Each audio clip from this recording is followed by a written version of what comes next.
All right, well, thank you for the opportunity to present today.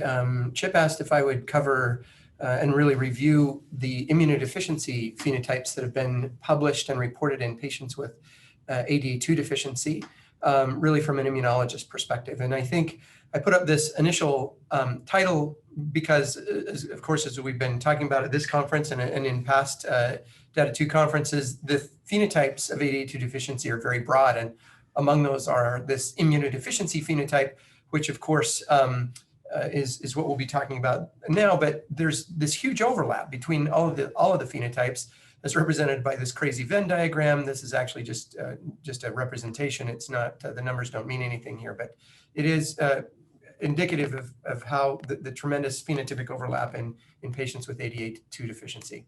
So let me just, to frame this, I thought it'd be worthwhile, as I reviewed the literature related to immunodeficiency phenotypes and ADA2 deficiency, I went about it with this construct in mind, really looking at what's the current evidence, what's been reported related to defects in each one of the immune compartments, the four major immune compartments of complement, phagocytes, B cells, and T cells. Of course, complement and phagocytes being on the innate side, B cells, T cells on the adaptive side, and then just the fact that there's multiple interactions and cytokines that interact, allow the cells to interact with one another. And what's the data here, and what do we know about? So in each of these compartments, as I talk to residents and fellows in their training, I talk about testing both numbers and function for each of the compartments. And so I'll try and walk through this as we talk about what's in the literature, what's been published with relative to numbers and function in patients with ADA2 deficiency. So let's start with the complement compartment. Again, the complement compartment, as you all know, can be activated in a variety of different ways. And just I bring this up because some of the phenotypes that have been reported in ADA2 deficiency do have type 1 interferon signatures, like patients with lupus have been reported to have. So we know that patients who've got defects in the classical pathway can have a lupus-like phenotype. And I think one of the things that I wanted to just look at is there any current evidence for complement defects in patients with ADA2 deficiency? And it turns out that there's very little related to complement defects associated with ADA2 deficiency. I think what there is just some very anecdotal evidence that, in fact, there is not significant complement contribution to this disorder. This is just one case report. It's actually the only ADA2 paper that I was able to find. I dug through a whole bunch that actually mentioned the results of complement testing. And so this is a report by this group, Scrabble, Baumgartner et al., who looked at two siblings who had the vasculopathy phenotype as shown here, with the libido, and of course you see the sort of the PAN type lesions and the vasculopathy. These patients, it was two siblings, both of them had very significantly elevated type 1 interferon gene signatures here in these, for these signature genes, you see that they're all highly elevated. And the thing that they note, which again I think is informative, is that in terms of numbers of complement proteins, C3 and C4 were normal and were always normal in these patients, despite the ongoing active vasculopathy, and that the CH50 test was always normal also. And again, we don't know of things like immune complex mediated disease and other things that tend to cause complement fixation in lupus, but I did want to at least just review the literature and see whether there was anything reported related to complement defects in this disorder. And it looks like there aren't. So let's move on to the next compartment. So the phagocyte compartment. So here again, looking at numbers and function, I think that one of the things that's well known and well established in ADA2 deficiency is the fact that many patients have leukopenia. And I think nicely shown in this, it's sort of a subset of a graph taken from Puili's review paper in 2018, where he reported looking at reviewing 160 patients and indicating the patients here that had this measured and reported. So 55 out of 90 patients in that report had leukopenia. Now, within that, there's a mix of both neutropenia and lymphopenia. And neutropenia is estimated to occur in about 10% of patients with ADA deficiency, although it's been reported to be as high as 50% in some cohorts. And so this is actually the cohort published by Mikko Seppänen and the group in Finland in patients who had a lymphoproliferative phenotype, in which 50% had neutropenia. And so there's a range of this, but overall it appears that it's closer probably to 10% or somewhat above that. The neutropenia can be really quite severe in ADA2 deficiency and can lead to infections and abscesses. And it's most commonly associated with the marrow failure phenotype of patients with ADA2 deficiency. In terms of other myeloid lineage cells that have been reported, there are really not very many reports of monocytopenia, but there is one. And this is a patient reported by the NIH group who was thought to have GATA2 haploinsufficiency based on the phenotype. This patient had really significant monocytopenia. Neutropenia was not that profound, but ultimately was found to have ADA2 deficiency on whole exome sequencing. And so again, myeloid lineage cell defects can certainly occur in this disease, mostly associated with bone marrow failure phenotype, and that can, this can lead to complications. There are also neutrophil functional changes as well, and I'm not going to go into those because they're not really defects that have been associated with the neutrophil compartment, but instead hyperactivation of the neutrophil compartment with netosis, increased propensity to netosis and neutrophil activation, more related to the inflammatory phenotype of this disease. So let's move on to the next compartment, which is the B cells. So the B cell compartment is the compartment where there's probably the most significant immune deficiencies that have been, in terms of numbers that have been reported in ADA2 deficiency. And as y'all know, this is a common finding in patients with ADA2 deficiency, hypogammaglobulinemia and lymphopenia. So first, just in terms of numbers here again in this compartment, lymphopenia is quite common in ADA2 deficiency. It's been reported in about 10% of patients. Again, there's a mixture between B cell and T cell lymphopenia, although B cell lymphopenia is probably more commonly reported. And it's been reported again as high as 50% in some cohorts. So again, the report from Mikko Seppänen's group in patients with lymphoproliferative disease, there was a higher rate of lymphopenia than in most other reports, but usually closer again to 10 to 15%.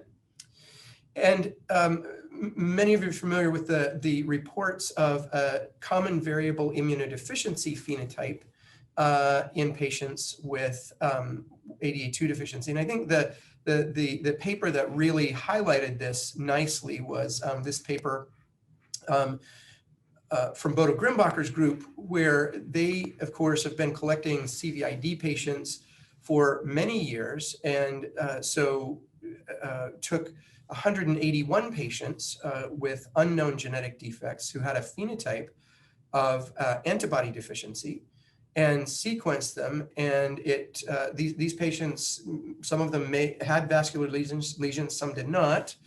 And among those 181 patients, identified 11 patients with compound heterozygous or homozygous mutations in ADA2, leading to ADA2 deficiency confirmed by decreased ADA2 activity in the blood. So 6% in this population of non-genetically defined antibody deficient patients. Now, this is there is a selection bias here because, of course, the patients were selected because they already were known to have antibody deficiency. They had a diagnosis of CVID, and so that was the cohort where these patients were sequenced.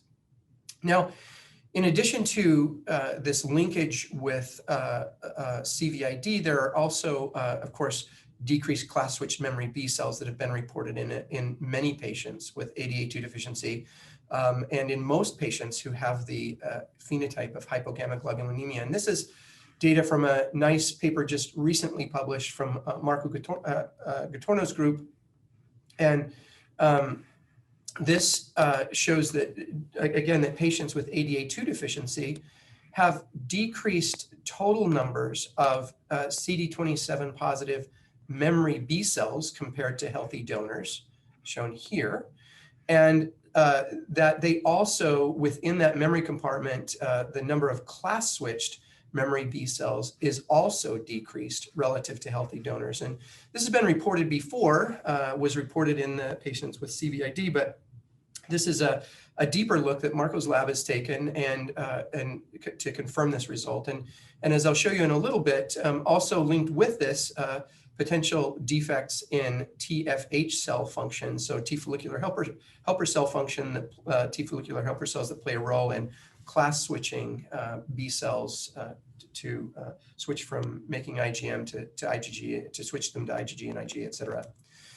So in terms of the other number that we want to look at in this compartment is, of course, the antibody levels. And so the hypogammaglobulinemia is estimated to be present in about 25% of patients with ADA2 deficiency. And again, it's been reported higher than that. Again, this is a snippet from the review paper by Pui Li, showing that in his review of 160 patients where numbers were reported, there were 51 of 90 that had low IgM, 53 of 101 that had low IgG.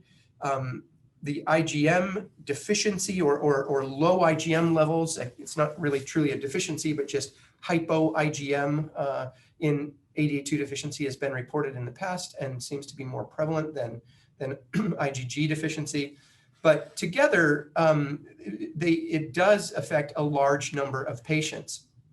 And it's something to keep in mind in patients who have frequent or recurrent sinopulmonary infections. And there is clear evidence that immunoglobulin replacement therapy is effective, like in other hypogammaglobulinemic patients, at preventing and controlling these bacterial sinopulmonary infections that patients tend to get.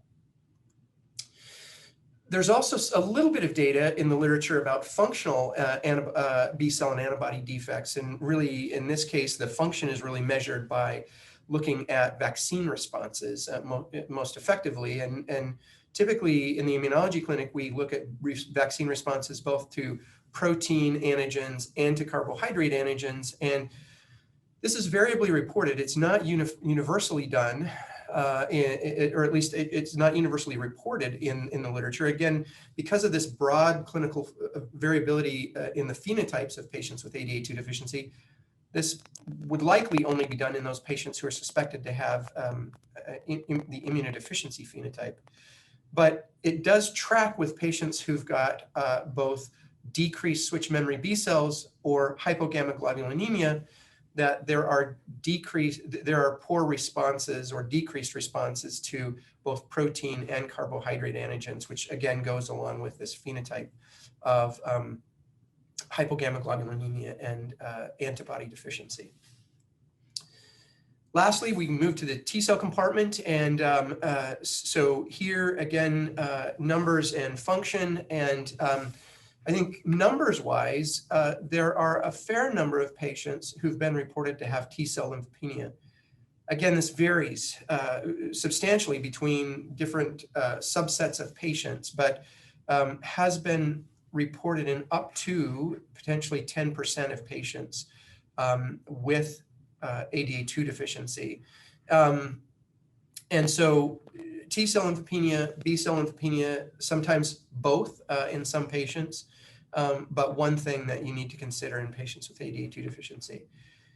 And then lastly, functionally, I didn't put it here, list it here, but, there are a few reports of patients being tested for T cell proliferative responses in vitro to mitogen stimulation or antigen stimulation. That appears to be normal based on those limited reports. However, in this recent report, again from Marco Gatorno's lab, suggests that in fact, going along with this, with the decreased memory and switched memory B cells observed in patients with ADA2 deficiency, there is potentially a defect in the function of T follicular helper cells, and in this case represented by decreased expression of CD40 ligand on stimulated, in vitro stimulated T cells, as shown here. So in gray is unstimulated, and in the black line is the stimulated peak, showing that here again on T cells in a healthy donor, you stimulate them and they upregulate CD40 ligand, and it's T cells from patients with ADA2 deficiency don't upregulate as much CD40 ligand, or I should say at least a smaller percentage of them express a normal or near normal amount of CD40 ligand.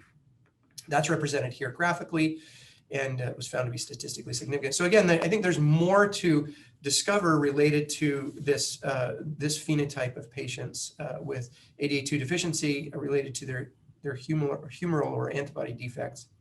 So where does that leave us? So it brings us really to summarize that in the complement compartment, there are no known really clear defects that have been reported in ADA2 deficiency. And in fact, what little data we have suggests that there is no significant dysregulation in complement, even in patients who've got pretty profound vasculopathy. The neutrophil defects are mainly related to neutropenia, but also, of course, as I mentioned, there are evidence for neutrophil activation and hyperinflammatory state of the neutrophils. For the B cell and antibody compartments, again, there are decreased numbers of both B cells that have been reported in some patients, switched memory B cells and memory B cells in many of those patients, decreased immunoglobulin levels, so particularly IgM being most prevalent, IgG also being low, and again, up to 25% of patients with ADA2 deficiency. And patients may actually come with a diagnosis of CVID, and it's important to remember, for those of you who may be seeing patients with primary immunodeficiencies, that this is one of the genes that you need to keep in mind in those patients. And then lastly, there are a subset of patients that have T cell lymphopenia, and recent evidence suggesting that in fact there may be T follicular helper cell dysfunction in the T cells from patients with ADA2 deficiency. With that, I'll stop, and thank you for inviting me to participate.